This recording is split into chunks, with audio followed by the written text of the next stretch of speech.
ओम शांति। सबसे पहले आपको नया वर्ष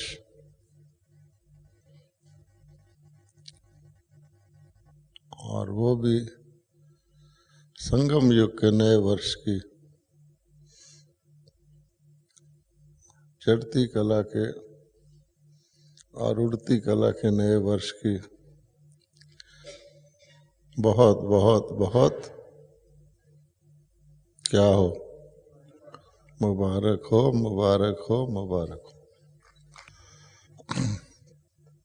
सबसे ज्यादा शक्तिशाली इस सारे ड्रामा में कौन है जिसके अंडर में सब कुछ चलता है, चलता था, चलता है, चलता रहेगा। भगवान भी उसमें बंधा हुआ है और वो है समय। बिल्कुल ठीक है। तो आप देखिए कि जैसा समय होता है वैसा कोई कुछ ना भी करना चाहे, कोई चाहे मैं नहीं करूँगा, समय के अनुसार उसको करना ही पड़ता है।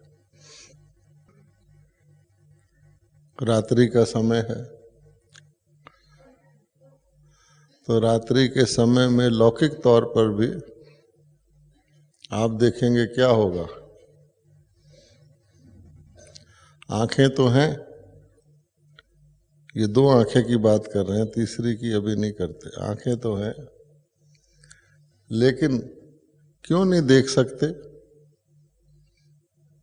क्योंकि रात्रि है तो समय का असर हुआ।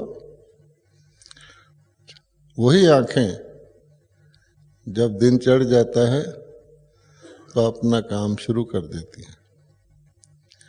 तो अभी हम को जो बाप दादा ने भी कल मुबारक दी है,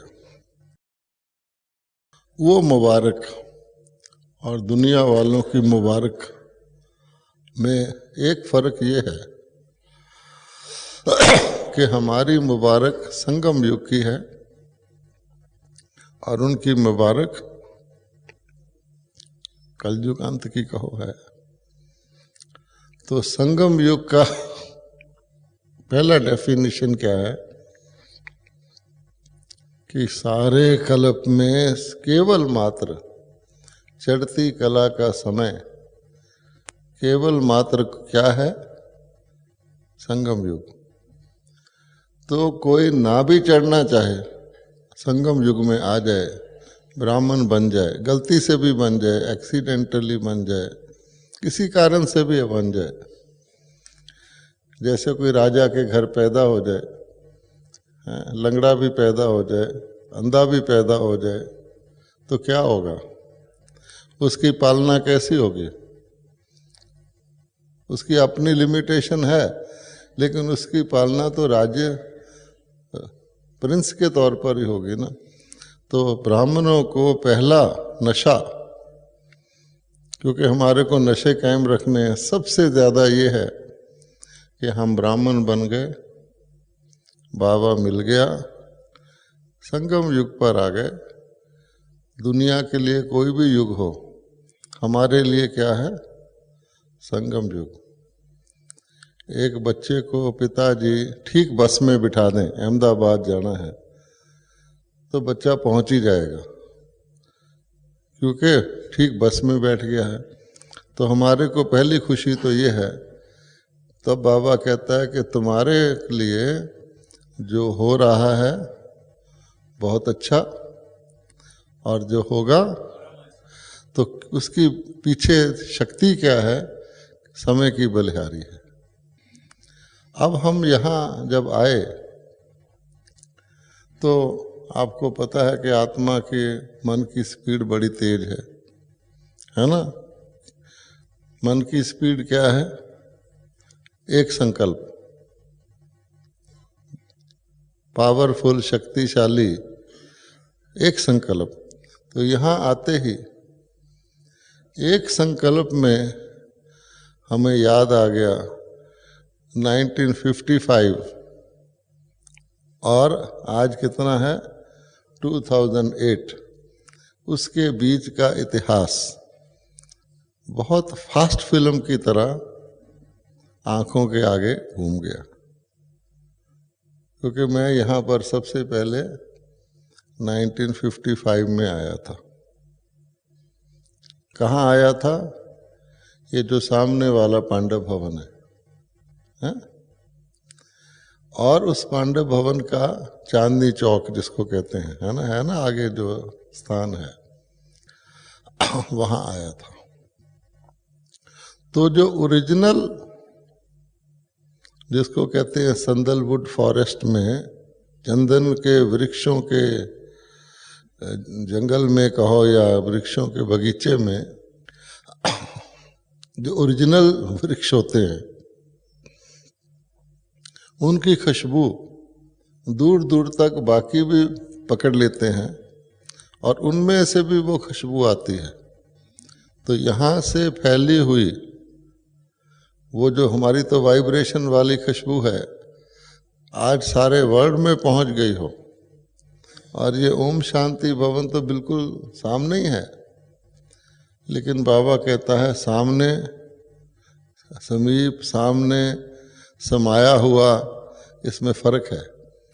तो जो इस अपने ओम शांति भवन में है, अभी तो हम टेम्परेरी यहाँ बैठे हैं, यहाँ कोई रेजिडेंस नहीं है। जो पांडव भवन में है, हम समझते हैं कि तपस्या के हिसाब से और बाबा के समान बनने के हिसाब से और थोड़े से मेहनत से, मेहनत क्या निमित्त मात्र से सबसे ज़्यादा प्राप्ति करने के हिसाब से, जैसे कार्तिक और गणेश की कहानी सुनाते हैं, तो गणेश बनने के हिसाब से सबसे ज़्यादा लकीएस्ट कौन है? जो पांडव भवन में रहते हैं।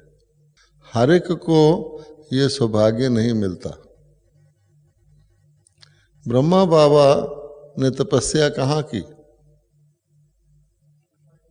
कहाँ से सारी नई नई जो भी बाबा ने अपने ऊपर पहले अपनी जीवन की प्रयोगशाला में उसको टेस्ट करके जो बाहर भेजा, चाहे वो ज्ञान भेजा, चाहे धारणा भेजी, चाहे सेवा भेजी, चाहे दिव्य गुणों के सैंपल भेजे, बच्चों को भेजा, वो कहाँ से भेजा? आपको पता है एक महिला है जिसका नाम है गिरिजा व्यास, वो राजस्थान की ही है और वो कुछ कांग्रेस की कुछ नेता है, पहले मंत्री भी थी। वो यूएसए में पढ़ती थी। तो वहाँ उसको साक्षात्कार हुआ था। जब भी वो भाषण करती है, सुनाती है कि भारत में किसी पहाड़ी पर सफ़ेद वस्त्रधारी महिलाएं होंगी जो विश्व का कल्याण करेगी। बहुत पहले के उसने साक्षात्कार किया हुआ है, ज्ञान में नहीं है, लेकिन जब भी उस आती है ब्रह्मा कुमारी में उसको याद आ जाता है। अभी रिसेंटली भी लोग कहते हैं, हमने तो देखा नहीं, कि टेलीविज़न में कुछ भविष्यवाणियों के फिल्म आए थे, उसका अंत भी यही था कि कुछ महिलाएं कल्याण करेंगी, विश्व परिवर्तन करेंगी। तो बाबा ने तो स्थान ऐसा चुना, पहले तो बाबा सी पोर्ट पर आए थे, ड्रामा अनुसार ऐसा स्थान चुना, वहाँ पर आए जहाँ बाबा कहते हैं चेतन यादगार हैं, चेतन यादगारों के जड़ यादगार हैं और बिल्कुल हूबहू अदर कुमारी भी है, कुमारी कन्या भी है, दिलवाला मंदिर भी है। तो हम अगर मैं अपने आप को देखूं, मैं बाबा के पास कैसे आ गया, कोई इस जन्म की तपस्या से आ गया, कोई भक्ति मार्ग की खोज से आ गया। आप भी अपने आप को सोचेंगे कैसे आ गए, हमने बाबा को ढूंढा या बाबा ने हमें ढूंढा, तो आप क्या पाएंगे? बाबा ने हमें ढूंढा। तो इसलिए बाबा कहते हैं बाहरी रूप से हम सब आत्माएं भले साधारण हैं, लेकिन परमात्मा की सिलेक्शन जो होती है कैसी होगी, और किस समय किसने आना है, कहाँ आना है, और कैसे उसमें फिट होना है, और कब अपना ब्राह्मण का पाठ पूरा करके फरिश्ता बनना है, ये सारा ड्रामा अनुसार और अपनी अपनी आत्मा की पाठ अनुसार फिक्स है। आप देख लीजिए, इसलिए कहा जाता है कि जिसको ब्लेसेड सोल्स कहते हैं, केरला में जाओ ना तो कहते हैं गॉड्स ओन कंट्री। तो जो गॉड्स ओन चिल्ड्रन हैं, शास्त्रों में, बाइबल में कई जगह वर्णन है परमात्मा के बच्चे, लेकिन वो कौन हैं और उनको क्या, किसने क्या कर दिया, वो हम सबको अनुभव है। और उसका जो मूल स्थान है, मूल बिल्कुल, वो है पांडव भवन, माउंट आबू। ठीक है।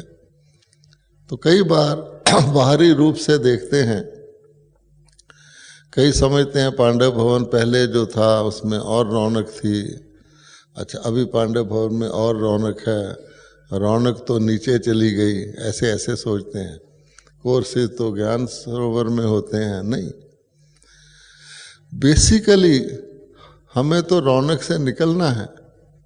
देखा जाए तो अपने कर्मों के हिसाब से कोई प्रवृत्ति में फंसे हुए हैं, कईयों को फुर्सत ही नहीं है, अच्छा ही काम कर रहे हैं, लेकिन कोई दूर देश में बैठे हैं, सब कुछ है, लेकिन वास्तव में अब समय विड्रॉ करने का है या स्प्रेड करने का है, फैलाने का है या समेटने का है? समेटने का है। तो ब्रह्मा बाबा ने क्या किया, कितने वर्ष पहले किया, सब कुछ समेटा। और समेट कर सन्यासी लोग भी समेटते हैं, लेकिन उसके बाद उनको क्या करना है वो पता नहीं। एक हिस्सा जानते हैं समेटना है, दुनिया से विड्रॉ करना है, उसके बाद फिर वो अपनी कुछ प्रवृत्ति बना लेते हैं, क्योंकि जब तक आत्मा शरीर में प्रवृत्ति तो चाहिए। तो बाबा ने हमारे लिए अपने आप एक प्रवृत्ति रची, समेटा, हमें भी समेटना सिखाया। तो समेटना एक बुद्धि का समेटना ज़बरदस्त होता है, क्योंकि अगर हम बुद्धि से नहीं समेटते तो जैसे सन्यासी लोग भी चले जाते हैं सन्यास करके, लेकिन उनकी बुद्धि टिकती नहीं है। और कई लोग संसार में रहते भी हैं, उनकी भेंट में उनकी बुद्धि थोड़ी टिकी हुई दिखाई देती है। ठीक है ना। तो इसलिए जितना जहाँ जहाँ हम जिस जिस पार्ट में हैं, उस पार्ट को समझकर अगर हम रहते हैं तो सदा संतुष्ट रहते हैं। भगवान का क्या कहना है, मैं जो हूँ और जैसा हूँ। ठीक है। जो वैसा मुझे जानता है वो मुझे जानता है, जानते तो बहुत हैं। और अपने लिए भी कहते हैं हम कि जब हम बाबा के पास आते हैं, बाबा हम जो हैं जैसे हैं, ये नहीं कहते कि हम बहुत बढ़िया बन के आपके पास आएं। भक्ति में हम क्या कहते थे कि परमात्मा से मिलना हो तो पहले आप अपने आप को स्वच्छ करो, साफ करो। किसी बड़े व्यक्ति से मिलना है तो उसके मुताबिक ड्रेस पहनो, उसके मुताबिक कम से कम कुछ सुदामा की तरह कुछ बना के जाओ, चाहे 2 चावल ही ले जाओ। बाबा कहता नहीं, ये तो हॉस्पिटल है, ये तो धोबी घाट है, यहाँ पर तो पेशेंट ही आएगा, यहाँ पर तो मैला कपड़ा ही आएगा। तो इसलिए कभी अपने अंदर ये कॉम्प्लेक्स रखना, मैं तो बाबा से मिलने लायक नहीं हूँ, है ना। तो बाबा कहता नहीं, हमारा कॉन्ट्रैक्ट क्या है, हम जो हैं जैसे हैं आपके बन गए। दूसरी बात कि जब हम पुरुषार्थ भी करते हैं तो अपना पुरुषार्थ करके कोई सोचे कि मैं अपने पुरुषार्थ से संपूर्णता को पा जाऊंगा तो क्या होगा, कहाँ पहुंचेगा वो? मेहनत करने के बाद भी कौन से युग में आएगा? तीर कमान वाले, मतलब युद्ध करता रहेगा कहीं सफलता, क्योंकि अपनी एफर्ट है। अगर हम ही कर सकते होते तो पहले हम हार ही क्यों खाते, है ना? हाँ, अच्छा, अब ये ठीक है कि बाबा ने हमें ज्ञान दिया, तरीके बताए, लेकिन फिर भी कमज़ोर आत्मा है। कमज़ोर मरीज को तो स्ट्रांग दवाई भी दो तो रिएक्शन कर जाती है। इसलिए बाबा कहता है पहली बात है सरेंडर, कि सिर्फ शरीर का सरेंडर नहीं, हमें परमात्मा पिता ने परफेक्ट बनाना है, ये बहुत ज़रूरी है। इसी तरह से हम भगवान को देते हैं या लेते हैं, ये भी एक क्वेश्चन है। तो जो ही हमने समझा हम देते हैं तो निमित्त कहाँ गया, निर्माण कहाँ गया, टोटल ख्याल ही बदल जाएगा। लेते हैं, लेकिन लेने के लिए वो मुझे क्यों दे? सारी दुनिया की आत्माएं उसके बच्चे हैं। तो कुछ ना कुछ बाबा निमित्त तरीका बना देता है कि देखो ना, इसने किया, ये अमृत वेले जागा, इसलिए मैंने इसको ब्लेसिंग दे दिया। नहीं जागा तो नहीं मिला, ठीक है ना? कोई कारण तो बनाता है ना। तो इसलिए इस स्थान पर ब्रह्मा बाबा ने ABC से लेकर XYZ तक पढ़ाई करवाई, खुद भी करी। ऐसे नहीं, परमात्मा सीधा ही हमारे साथ डायरेक्ट कांटेक्ट में आया। जो हाई वोल्टेज बिजली होती है उसको भी क्या करते हैं, ट्रांसफार्मर लगा के जितनी पावर की चाहिए उतनी करते हैं।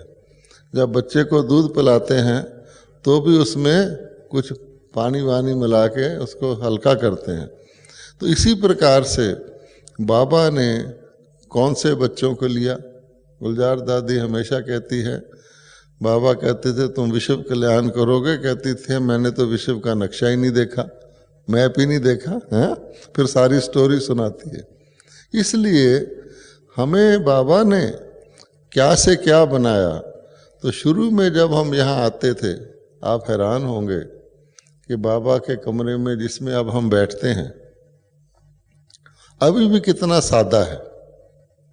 आज के ब्रह्मा कुमारी सेंटरों की भेंट में और आज के दूसरे हमारे भवन भुजाएं उसकी भेंट में कितना सादा है। धरती पर गद्दी लगी हुई है, एक वही की वही है, वही एक उसका खाट है, सिंपल सा सराहने हैं।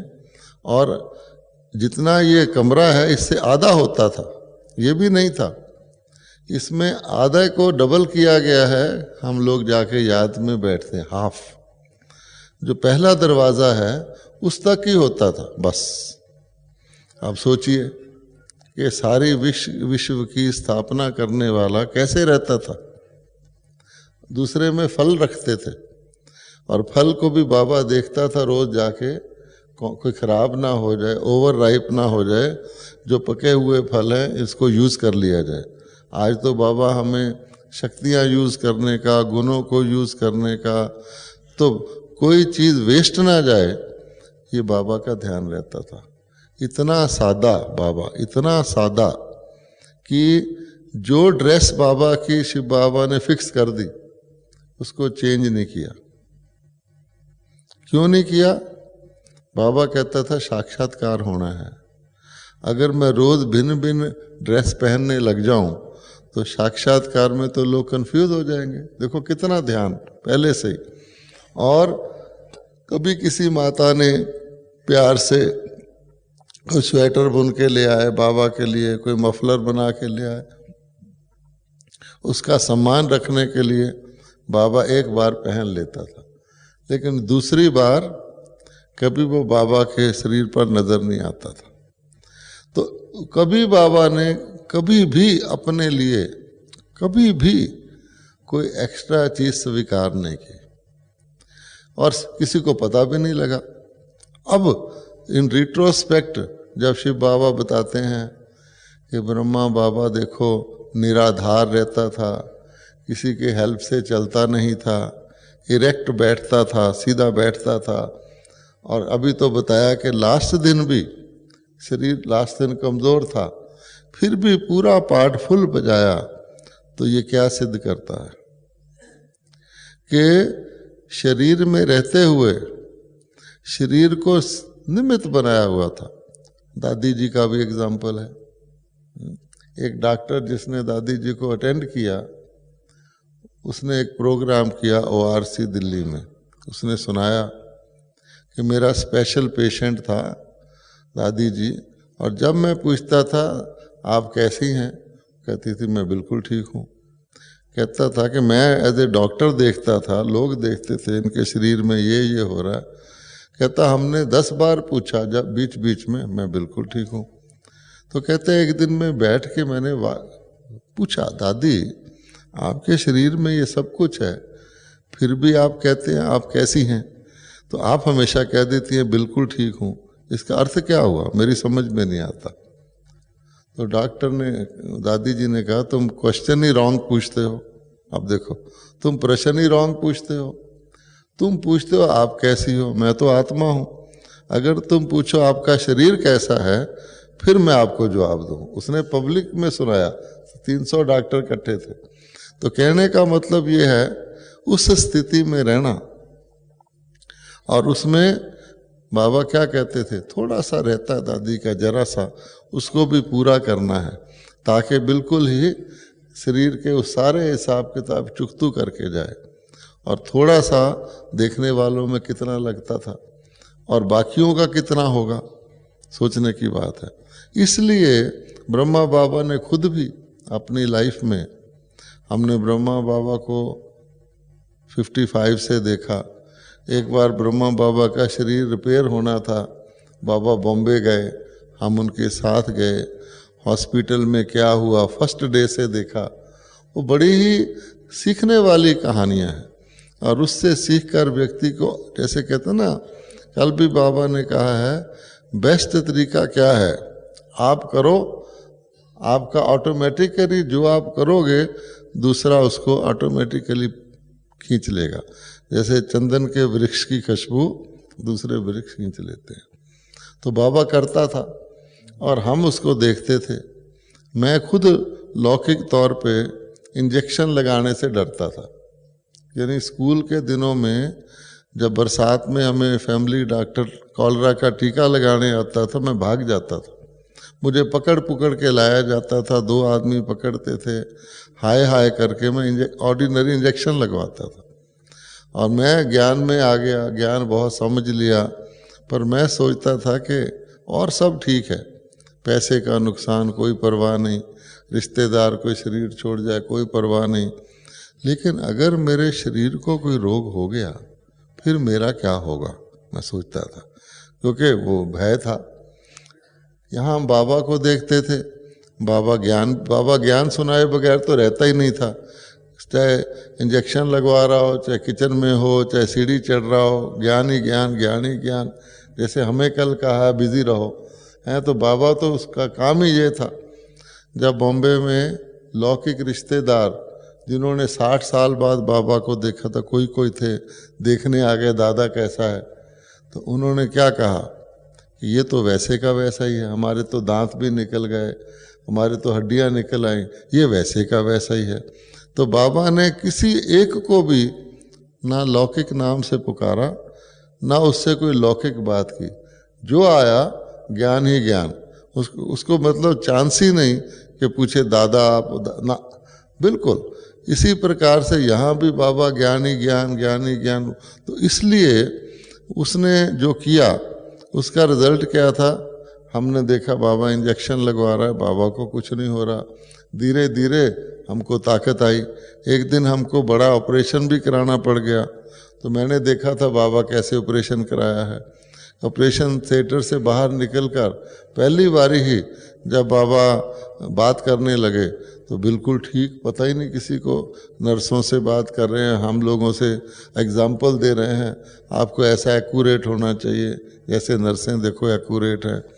अगले दिन उन्होंने कहा हम स्पॉन्ज करेंगे, तो बाबा ने कहा तुम लिख दो मैं आपे ही कर लूँगा। हमने देखा बाबा अपनी सब नालियां पकड़कर करते थे, पैदल भी करते थे। तो मैंने वो सब देखा हुआ था। तो मैंने भी जब मेरा ऑपरेशन हुआ मैंने भी डिट्टो ही किया। नर्स आई, मैंने कहा भाई, उसने कहा स्पॉन्ज, मैंने कहा मैं आप ही कर लूँगा।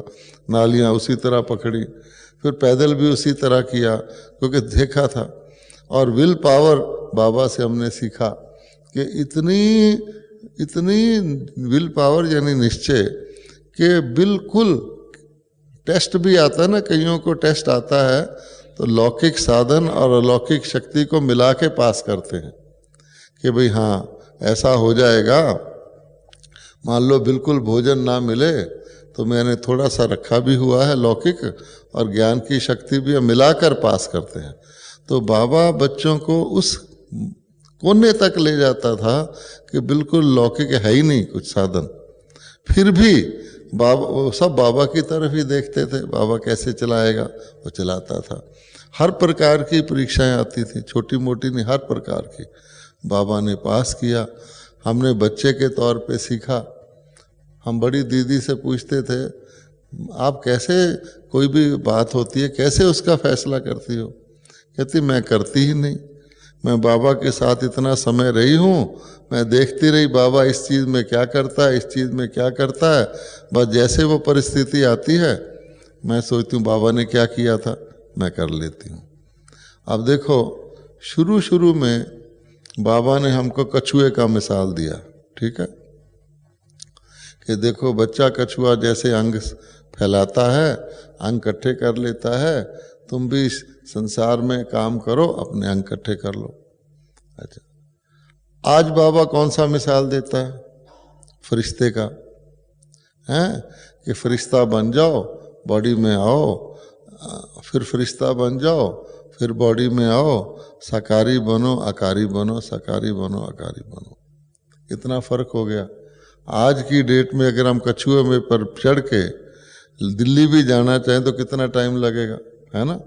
लेकिन शुरू में बच्चा अगर सीधा ही समुंदर में तैरना सीखने लग जाए, बाबा हमेशा कहते थे बच्चों को पहले नदी में तैरना आना चाहिए, सेंटर में आए, कुछ ज्ञान समझें, फिर सागर के सामने लाओ।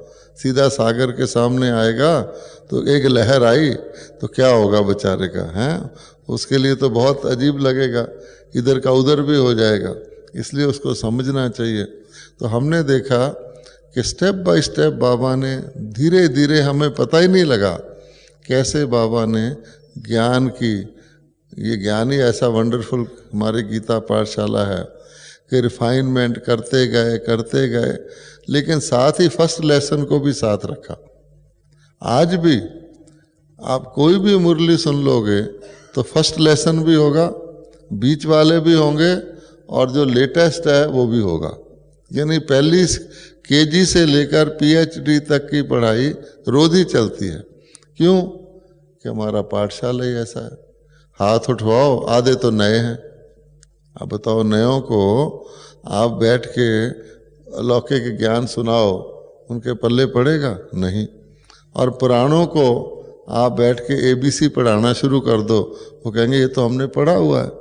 तो कैसा बाबा एडमिक्स करता है। और फिर जैसे डॉक्टर होता है, दवाई बदलता रहता है, तो समय के अनुसार जितना समय शॉर्ट होता जाता है। अभी देखिए, एक तरफ बाबा क्या कह रहे हैं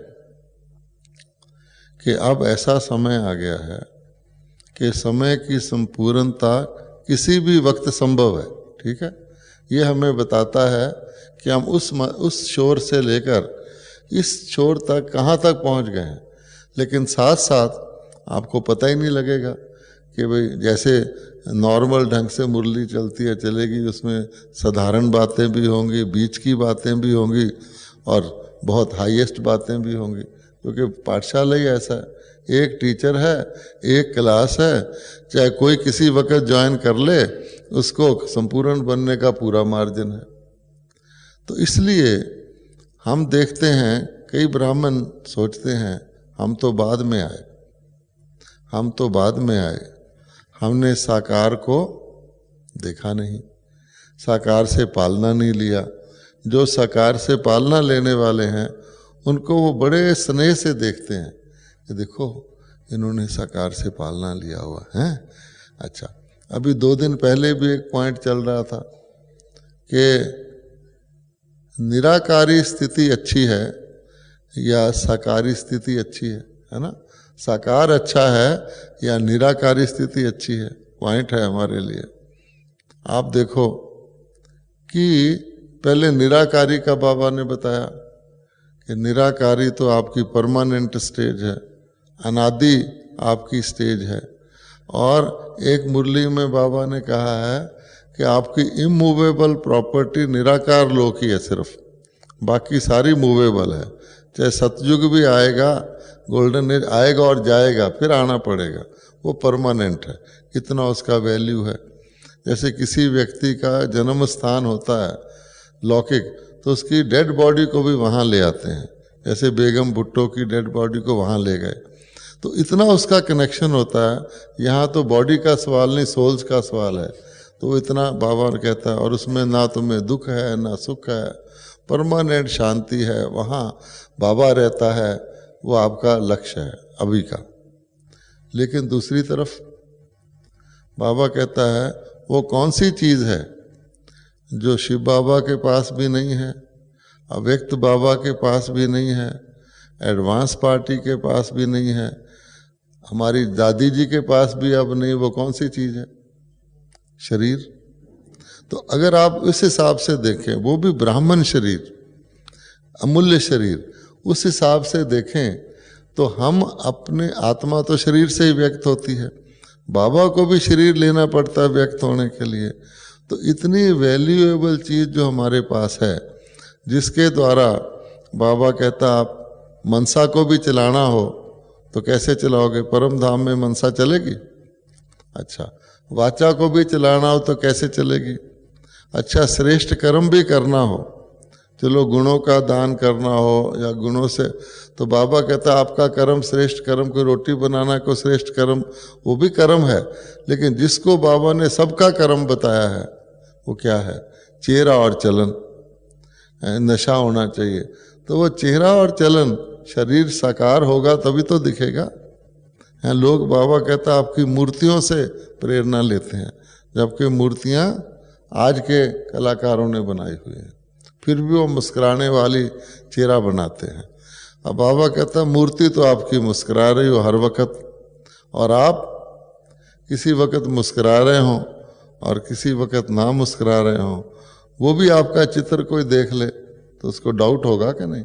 इसलिए अब कहते हैं कि चाहे आपने किसी भी वक्त ब्राह्मण जीवन में आए, 6 महीने पहले आए, 6 वर्ष पहले आए, 20 वर्ष पहले आए, 50 वर्ष पहले आए, 70 वर्ष पहले आए, उसका कोई मतलब नहीं है। हमारी डेस्टिनेशन सेम है, ठीक है, जो टर्मिनल पॉइंट है हमारा वो सेम है। तो इसलिए ब्राह्मण लाइफ की रेखा बाबा देखते हैं। जब से हमने ज्वाइन किया, बाबा के बच्चे बने, तब से हमारी रेखा सीधी है, गहरी है, जिग जैग है, टूटी हुई है। जैसे हस्तरेखा को ज्योतिषी लोग देखते हैं तो क्या देखते हैं कि लाइनें बहुत सारी तो नहीं है, कई कई हाथ लाइनों से भरे होते हैं।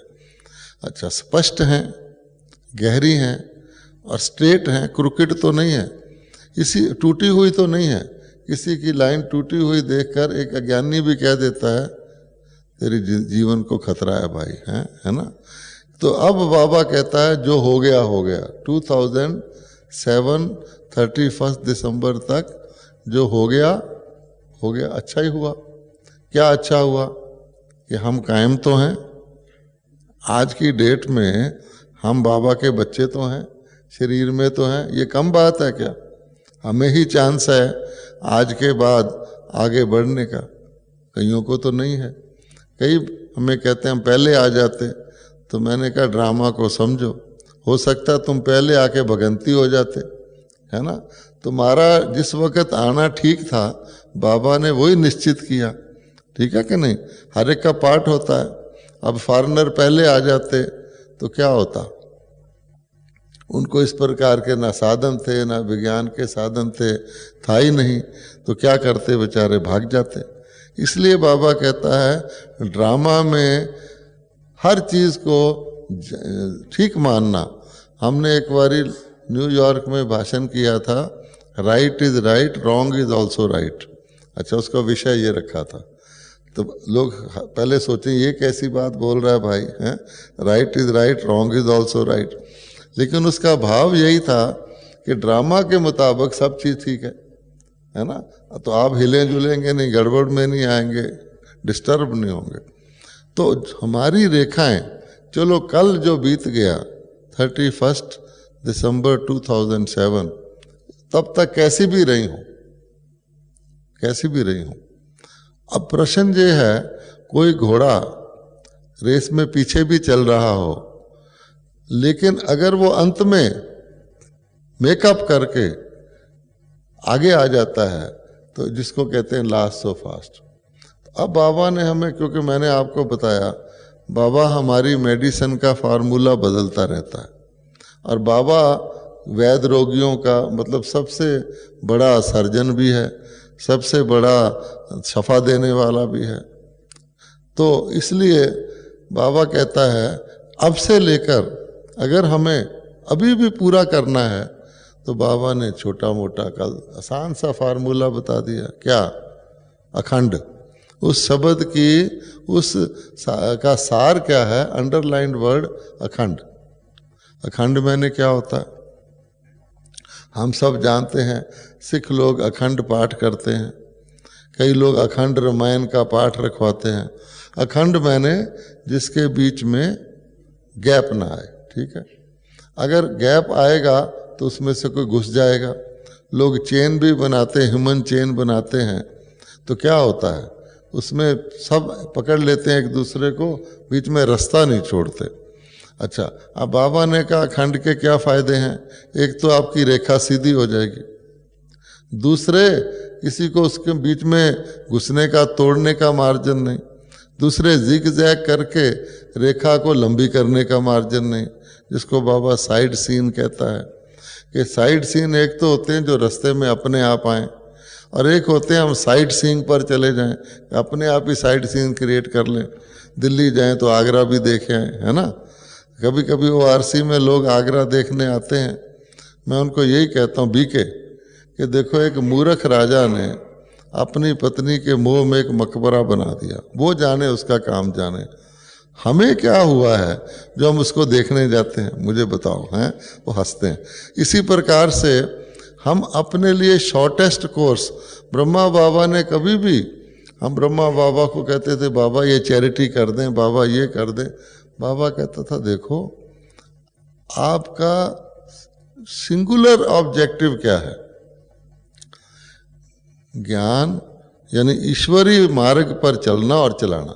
अगर आपने इससे अपने मन में प्रॉब्लम के हिसाब से कोई रुकावट आ जाए, उसको पार करना है, लेकिन अपने लिए खुद की खामखा की लंबा रास्ता बनाना ये तो ठीक नहीं है। इसलिए बाबा ने कह दिया अखंड। अच्छा, अखंड के तो आप जानते ही हैं, किसी को मान लो घर में बिजली का करंट हो, थोड़ी देर बाद बिजली फेल हो जाए, फिर आ जाए, फिर फेल हो जाए, फिर आ जाए, कैसा लगेगा? हैं? नल में पानी आए फिर बंद हो जाए, फिर आए, कैसा लगेगा? इसको तो छोड़ो, आपके मान लो हार्ट बीट है, हैं? क्या होगा फिर? कभी चल पड़े, कभी रुक जाए, कभी चल पड़े, कभी जैसे वो हवाई जहाज हवा में ऐसे ऐसे करने लग जाए तो खतरा हो जाता है। तो बाबा कहता है अखंड नहीं है तो ज़रूर खंडित है। खंडित में फिर विघ्न आएंगे, खंडित में फिर योग भी नहीं ठीक लगेगा। इसलिए एक फार्मूला तो ये बता दिया कि हियर आफ्टर जो हो गया ठीक है। हमें जो ब्रह्मा बाबा था उसका बिल्कुल शुरू से लेकर अंत तक यही लक्ष्य रहा। बाबा ने एग्जाम्पल भी दिया है कि उसने लास्ट दिन तक अपनी जो उसकी सेवा थी उसको नहीं छोड़ा, जो उसका प्यारी चीज़ थी उसको नहीं छोड़ा, पूरा कर्तव्य पालन किया।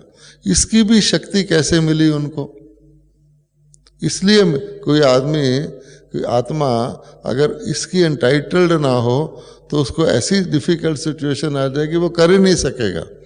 लेकिन कर वही सकेगा जिसकी के हर एक्टिविटी एग्जाम्पल बन जाए। अब दादी जी की एक्टिविटी एग्जाम्पल है, कईयों को उसमें ऐसी ऐसी शक्ति आई है कि देखो ऐसा भी हो सकता है कि आप साकार में रहें, साकार में सब कुछ देखें, फिर भी आप न्यारे रहें।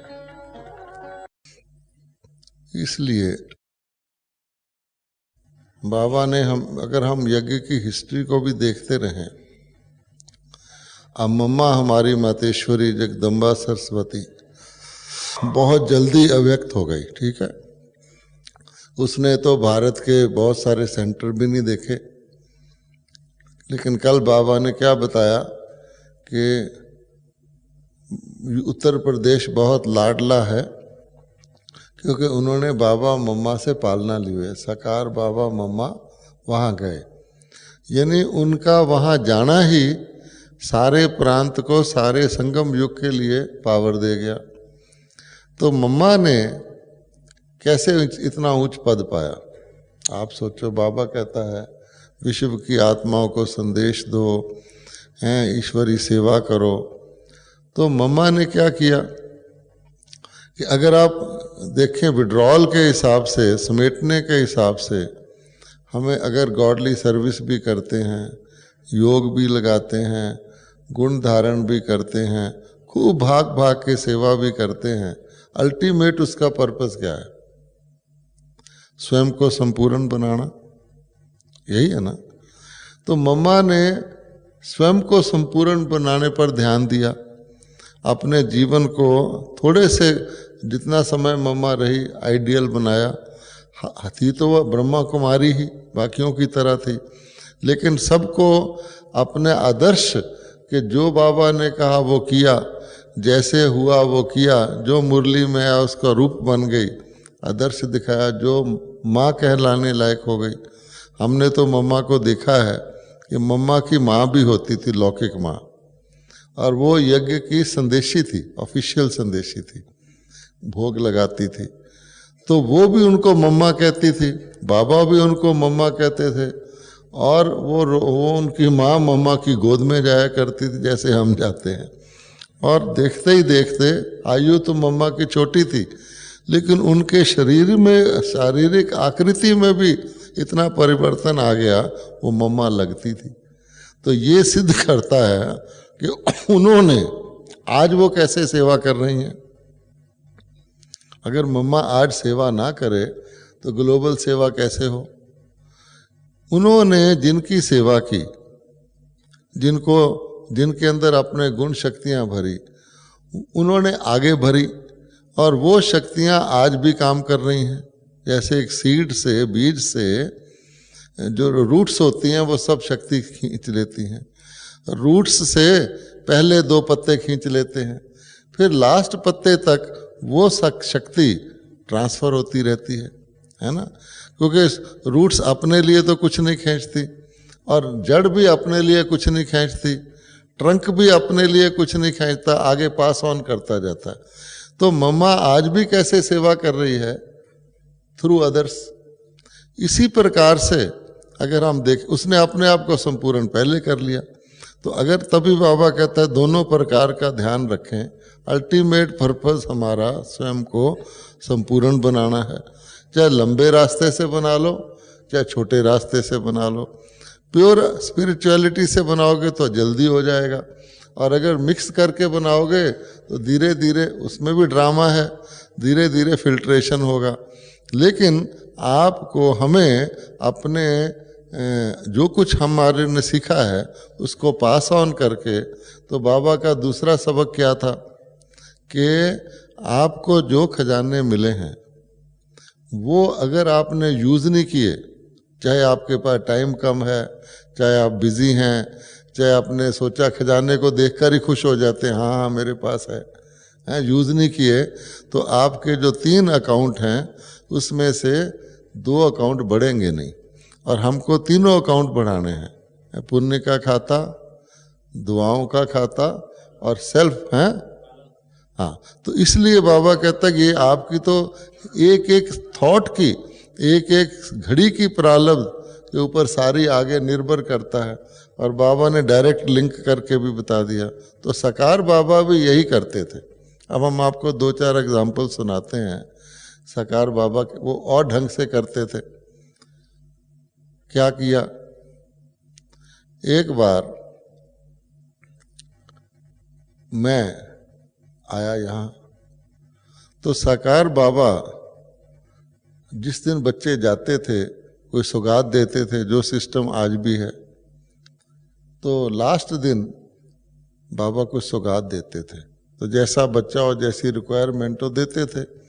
उन दिनों विदेशों में तो सेंटर नहीं थे, कुछ सिंधी लोग विदेश में बाबा के यज्ञ से कनेक्टेड थे, तो कभी कभी वो रेडीमेड ड्रेस भेज देते थे। तब भारत में रेडीमेड ड्रेसेस का रिवाज नहीं था। अच्छा, भेज देते थे। तो मैं उस समय लौकिक में ऑफिसर था, तो बाबा देखते थे कि ये शायद इसके काम आ जाएगी, लौकिक में ही पहनते हैं ऐसी ड्रेस, तो बाबा रख लेते थे। तो बाबा ने उसी हिसाब से भी ये इस बच्चे के काम की चीज़ है, तो मेरे लिए एक ड्रेस रखा हुआ था। अच्छा, मेरा क्या हुआ कि मेरे लौकिक पिता ने शरीर छोड़ा था उन्हीं दिनों में। तो लौकिक पिता की आमतौर पे तो लोग पिता की ड्रेस ब्राह्मण को दान दून कर देते हैं। तो मैंने सोचा मैं ब्राह्मण खुद ही हूँ, तो उनके 30 ड्रेस थे जो मेरे बिल्कुल फिट थे, बिल्कुल हूबहू। और मैंने वो सारे रख लिए कि भाई यज्ञ की इकोनॉमी हो जाएगी, मैं भी ऑफिस में काम करता हूँ, रख लिए। तो जितने दिन हम यज्ञ में रहते हैं तो ये ब्राह्मण ड्रेस पहनते हैं। तो लास्ट दिन जब जाना होता है जब हमको जाना होता है तो लौकिक पहनते हैं, क्योंकि ट्रेन में जाना है यहाँ से दिल्ली, दिल्ली से पंजाब। तो मैं लौकिक ड्रेस पहन के बाबा से विदाई लेने गया। अच्छा, अब लौकिक ड्रेस मेरे पिता की थी, अच्छा फिट थी। तो जब बाबा ने मुझे कहा लो आओ बच्चे आओ, मैं विदाई लिया, तो बाबा ने कि ये तुम्हारे लिए रखा है। तो अपनी कार्रवाई दिखाने के लिए, जैसे छोटा बच्चा होता ना आटे का तोता बना के कहता है मैंने ये बनाया है, तो अपनी मतलब दिखाने के लिए मैं कितनी इकोनॉमी करता हूँ या जो भी समझ लो, मैंने बाबा को कहा बाबा देखो ऐसा है, मेरे ना पिताजी ने शरीर छोड़ा था, मैंने उनके 30 ड्रेस रख लिए हैं क्योंकि यज्ञ का फायदा होता है। ये देखो ये जो मैंने पहना हुआ कितना फिट है, हैं? अच्छा, बाबा मुस्कुराए। अच्छा, बाबा ने ऐसे सिखाते थे बाबा ने कहा देखो बच्चे, लौकिक पिता का पहनोगे तो लौकिक पिता याद आएगा, बाबा का पहनोगे तो बाबा याद आएगा। अब है सिंपल बात, इसमें गहराई है क्योंकि बाबा हमें लौकिक गिफ्ट लेने देने से भी कहता है कि तुम यज्ञ में सरेंडर कर दो, वहाँ से लो। अच्छा, मैंने कहा ठीक है। तो मेरे दिमाग में आया कि बाबा दे रहा है तो मैं ये क्या कर रहा हूँ, मैंने ले लिया। अच्छा, अब देखो खत्म हो गई बात। नेक्स्ट टाइम जब मैं मधुबन आया तो वो लौकिक पिता की जो येलो बूशर्ट जाली वाली थी, मैं तो यज्ञ में 30 के 30 ड्रेस ला के सरेंडर कर दिए। अच्छा, मैंने क्या करने थे, जब बाबा ने कह दिया लौकिक का करोगे, सचमुच ये तो फैक्ट था, जब मैं पहनता था लौकिक पिता की याद तो आएगा, संकल्प एक तो आएगा। तो मैंने क्या देखा, यज्ञ में भी कौन पहनता है कलर ड्रेस, तो एक धोबी घाट में भाई 2 कपड़े धोता था, उसने मेरे लौकिक पिता की वो पीली बूशर्ट पहनी हुई थी। अच्छा, मैंने देखा, मैंने कहा वो देखो मेरे पिता वाली बूशर्ट पहनी है।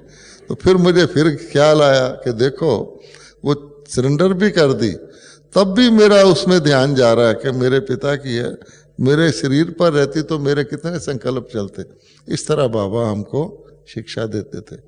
अच्छा, देहबान, बाबा किसी भी बच्चे के शरीर को नहीं देखते थे बिल्कुल, लेकिन बच्चे तो समझते हैं ना कि बाबा के सामने जाना है, शरीर ठीक होना चाहिए, ड्रेस ठीक होना चाहिए, संसारिक तरीके से।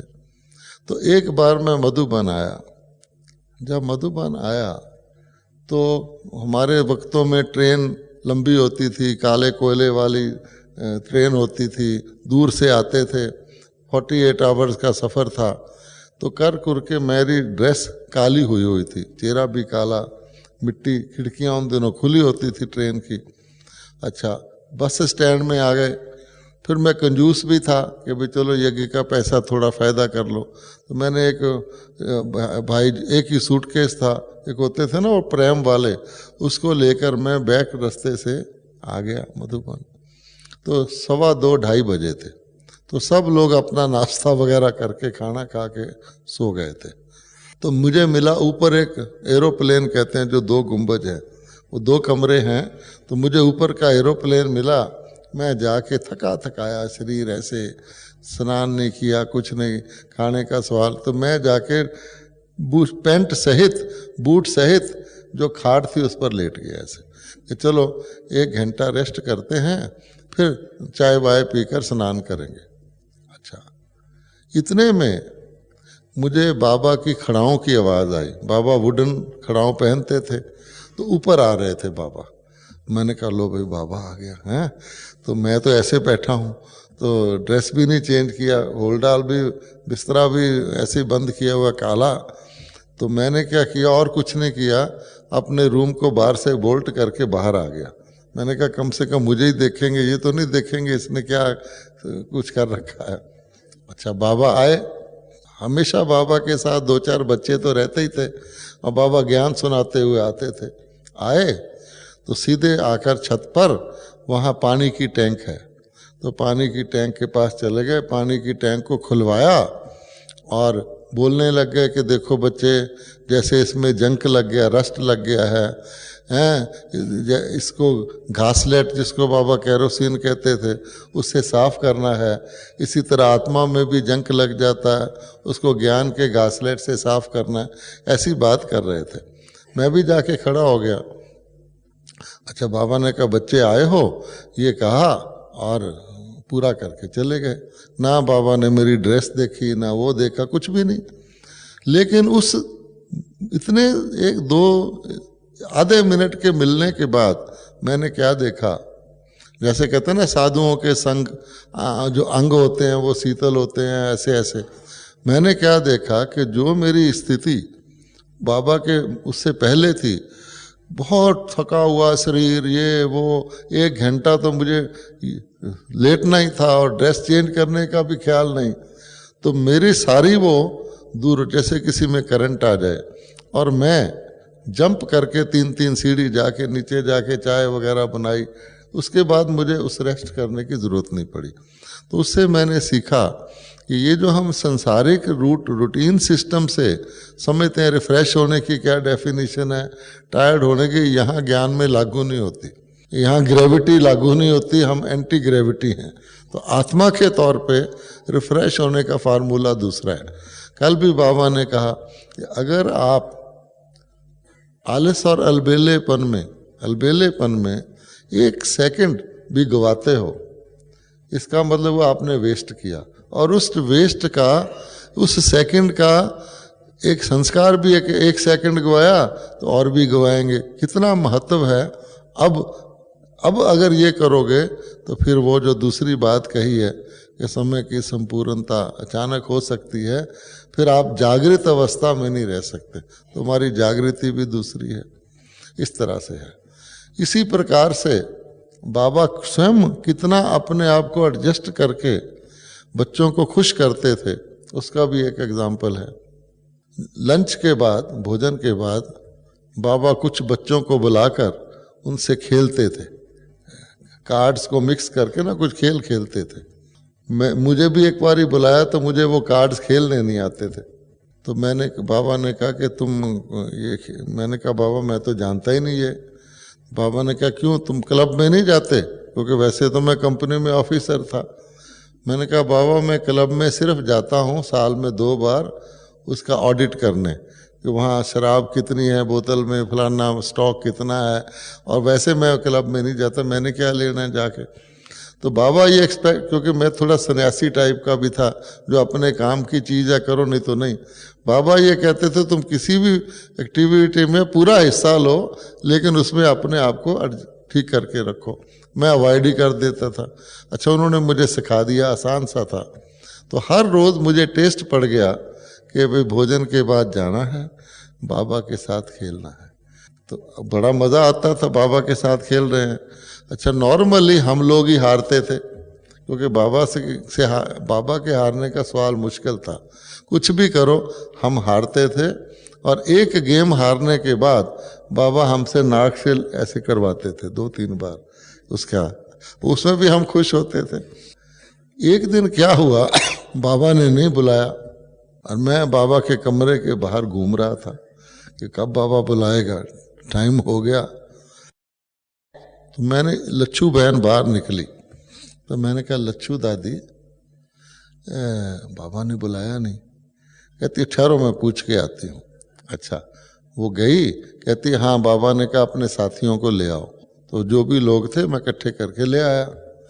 अच्छा, उस वक़्त बाबा यही गद्दी जो आप देखते हैं, इस पर कंबल सा ओढ़ के रिक्लाइन करके जैसे चिट्ठी लिखते हैं बैठे थे और खेलना शुरू किया।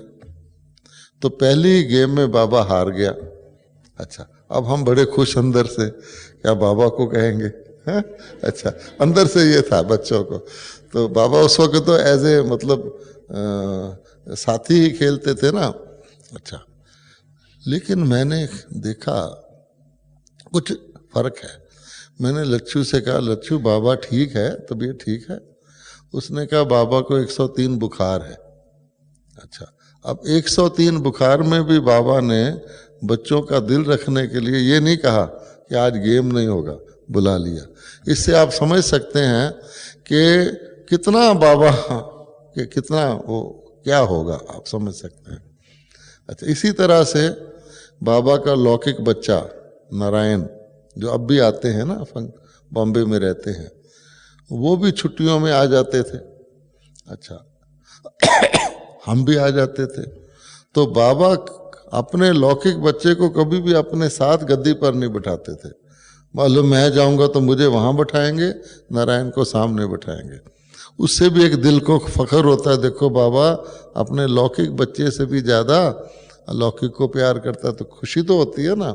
अच्छा, इसी तरह से किसी आत्मा को कैसे रिस्पेक्ट देना है, उसको इंडिविजुअली रिगार्ड देना है, ये भी हमने बाबा से सीखा। मेरी लौकिक माँ और मैं, हम मधुबन आए, तो नंबर ऑफ डेज के बाद हमें जाना होता था। तो हमने अपनी यहाँ से वापसी की, बस में उस वक्त रिजर्वेशन हो जाता था सीट का 4 आना देकर। तो भाई बस में भीड़ और ना मिले, तो हमने 4 आना देकर मेरा और मेरी मदर का रिजर्वेशन करा लिया था। अच्छा, बाबा के पास वो गई मिलने, तो बाबा ने कहा बच्ची कब जा रही हो? उसने बताया। तो बाबा ने कहा कैसे जा रही हो? तो बोली वो मेरे बच्चे ने रिजर्वेशन कराया हुआ है, बुलाओ उसको। मैं गया तो बाबा बोले तुम इसको बस में ले जाता है, टैक्सी में लेके जाओ, हैं? अच्छा जी। मैंने कहा ठीक है। अब वो तो बहुत खुश हो गई कि ये मेरा लौकिक बच्चा जिसको मैंने जन्म से पाला है, आज अफसर बन गया है, ये मुझे बस में ले जा रहा है, और बाबा जो है मेरा है वो मुझे टैक्सी में भेज रहा है। उस वक्त तो टैक्सी होती थी। कहने का मतलब ये है कि इस तरह किसी आत्मा को रिगार्ड देना।